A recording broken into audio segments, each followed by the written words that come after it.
Hey guys, my name is Rob. I've just been a witness to Dan Plexman's story at a recent conference. We were talking about supervisors. That was the theme of the conference. Dan provided his story, shared his story with us. So I'm a fellow HydroOne worker. I've heard Dan's story in the past. And I knew a little bit about the story, but actually seeing him speak today, it's very impactful. It's very real. You get captured by the story, by the suffering and the things he went through. There's not only his story, the physical part of his story that resonated with me, but there was a lot of detail, a lot of similarities that you see in the workplace. The things that really impacted me the most were what led up to the accident with Dan. He talked a little bit about his mental state, leading up to the accident. I think that's really important to note, and then how the mind works, after he was in his scenario, in his situation, dealing with the injuries and his burns. That was impactful, and one of the biggest things I think that stood out to me was he talked about his medical reports, and they weren't numbered.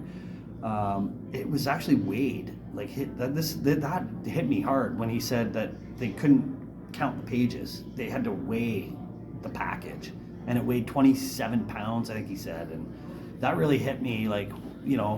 There's a lot going on, and this happened at work, and I don't think Dan signed up for that on the day this happened. He it was unfortunate that this all took place, but the thing you can take away, I think, is what he mentioned, the things that were leading up to this,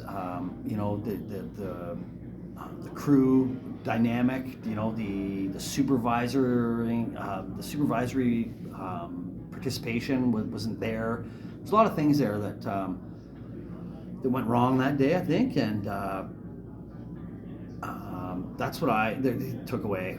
There was a lot there, a lot of things that happened, and it sits with you when you see the condition and you see the suffering that Dan went through. He is a superhero at the end of the day, because when you speak to him now, today, years later, he talks about how he's changed. He's a different person, and he kind of uses his accident as the reason why he's in the state he's in today. Like, he's positive. He's so uplifting. He's got a story that can change people, and I think that's his mission he's on right now. Is he wants to make this resonate with people in the workplace, and I think that's the big thing there from Dan's story. I changed my diagnosis of post-traumatic stress disorder into my own version of PTSD. And my version of PTSD stands post-traumatic self-development. And during this process of my self-development, I have learned to reflect on my regrets